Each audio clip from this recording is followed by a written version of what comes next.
CPI drops below 3% for the first time since 2021, but you probably haven't felt this in your day-to-day life as rental inflation rages higher and inflation on major goods like meats and other grocery items are still increasing. Now, this is primarily a housing channel, so we are going to focus on the rental inflation and what that means for overall home prices and what the housing market is likely to look like in the upcoming months as rates start to drop. We've already seen rates come down from between 6.5% and 7%, where they've been floating for the past 6 months or so, down to around 6%. They're kind of in between that 6 and 6.5% range now, and they're likely to continue to decrease as the Federal Reserve cuts rates throughout 2024 and 2025. So we're going to talk about exactly what's going on in the housing market right now, why rental inflation remains so high, and what to expect as we move through the end of this year and into next year. Before we get into it, my name is Liam O'Reilly. I'm a realtor in Vermont with Jerry Riley Real Estate. If you have any real estate needs, whether in Vermont or anywhere across the country, reach out to me directly. I would be happy to help you. So let's get into this first article here out of the New York Times. It says inflation falls below 3% for the first time since 2021. So we can see this chart here. We see inflation was nice and high in 2021, moving into 2022, and it remained high, which is why the Federal Reserve increased their Fed funds rate supposedly to get inflation back down under their 2% goal. But when we take a look at these monthly changes, we see here fruits and vegetables, the stuff you're buying at the grocery store, is up 0.8% month over month.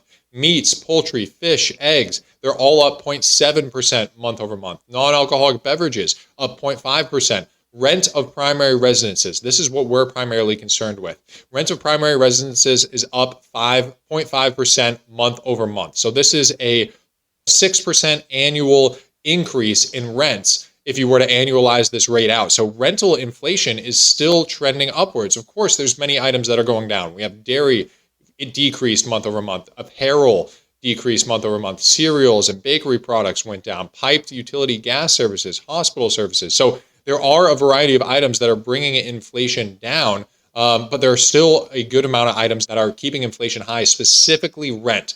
Now, the reason why rent is so high is because housing is unaffordable right now for so many people. So if we take a look at this chart here, what this is the affordability in the U.S. housing market. So this 100 line here, this means that the median income household can afford to purchase the median price home if they put 20% down.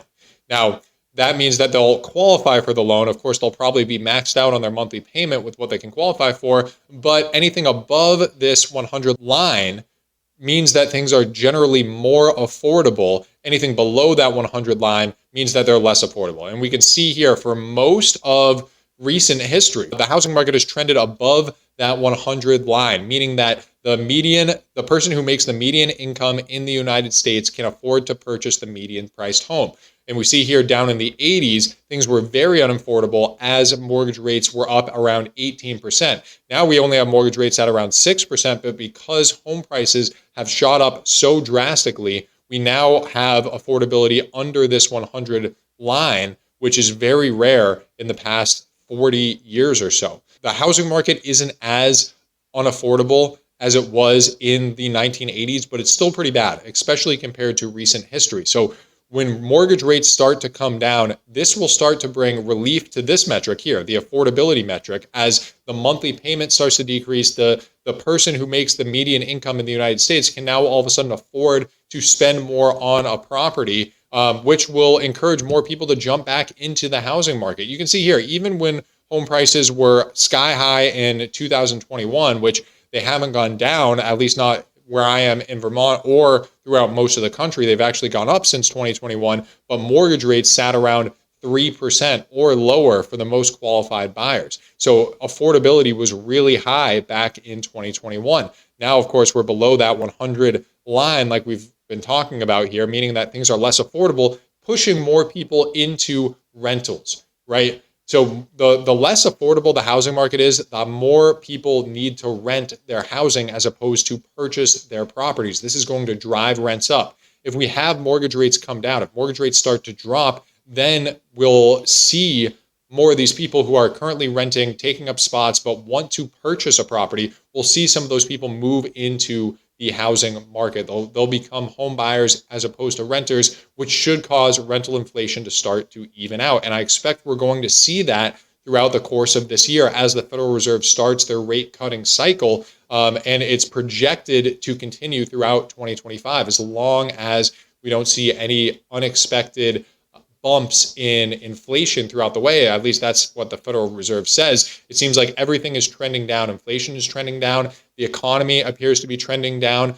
Banks are supposedly on the brink of collapse, especially small regional banks who hold commercial real estate. All of those factors lead the experts to think that we are going to be cutting rates, that the Federal Reserve will be cutting rates and mortgage rates will improve as we move into the future, which should help bring this rental inflation down and help the overall housing market, right? This is going to be good for both home buyers and home sellers. It's going to be great for home buyers because things are more affordable. It'll be good for home sellers because there's more buyers out there to jump in and purchase your property. Right now, when we take a look at what's going on in the housing market right now, we see that there's not much, right? There's still not much inventory on the market. Much of the inventory, a higher percentage of the inventory on the market right now are new construction properties, which is really significant. About 1/3 of all the homes on the market are new construction because many of the existing homeowners right now don't want to give up their low mortgage rate. The mortgage rate that they have that sits under 6% is very affordable, and they don't want to sell and give that up, which is why we're seeing new construction make up such a large portion of the overall housing market. Now, if we were to see rates to start to come down, we will see that move-up buyer jump back into the housing market as well, which will bring more inventory. Of course, inventory has been building throughout this year as home buyers start to disappear because things aren't affordable, because the housing market isn't affordable for them. So many people are choosing not to buy. But as things become more affordable, as mortgage rates drop, the housing market will become more affordable for those home buyers, which will eat up some of the inventory, and more inventory will come to the market because the move-up buyer will be ready to sell the current home that they're in and move into a bigger property, right? The move-up buyer is somebody who owns a starter home and wants to sell their property, move into a larger property, roll that equity over, and have a bigger home for their growing family. Now, something else I wanted to point out here is when we take a look at who is actually buying properties right now, there aren't many purchases by first-time home buyers right now, and the age of the first-time home buyer is increasing. We see here back in the 1980s, even when things were unaffordable, the average first-time home buyer was at 29 years old, was about 29 years old. Now, today, the average first-time home buyer is about 35 years old because it's so much more difficult to purchase properties. And we see here the repeat buyer, so people who are moving out of that startup home or maybe purchasing their second, third, or fourth property, now sits at just under 60 years old compared to 1980. That number was around 36 years old. So back in the 1980s, people bought their properties at around 29 years old, bought their starter home, built up equity for those first 6 years, and then sold their property, moved into a larger, more spacious home for their growing family. We're not seeing that so much today. I wanted to give a couple personal stories from my experiences right now in the housing market to give you some insight into what's going on. I've talked a lot about how these homeowners who have a low mortgage rate are not willing to sell and give up their properties. Well, I have 4 listings that are coming on the market this month, 4 listings in August. Now, of those 4 listings, 3 of them don't have a mortgage on their property. 3 of them own their property outright and they're selling their home. Now, the other property that does have a mortgage on it, that is listing their home, well, that was a second home for these sellers. They bought it for their one of their kids who lived in the property, ended up moving in with his girlfriend, and now the owners, the parents, no longer have a need to hold on to this property, to hold on to this low mortgage rate, so they've decided to sell. But not many sellers out there, not many people who are listing their property right now have a 2 or 3% mortgage rate. Most people who are selling, from my experience, either own their home outright, have a extreme need that's forcing them to move, or don't owe much on their property at all. If they have a mortgage, it's not a large mortgage. Many of the homeowners out there who have an interest rate under 3% are not listing their properties because it doesn't make financial sense for them to give up that low interest rate and buy.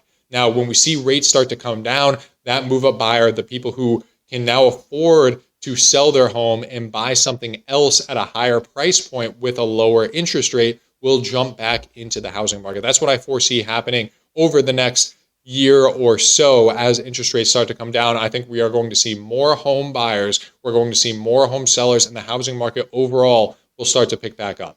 So anyway, let me know what you guys think. Leave me a comment. I love reading your comments, and I do my best to reply to all of you. Thank you so much for watching, and I'll see you in the next video.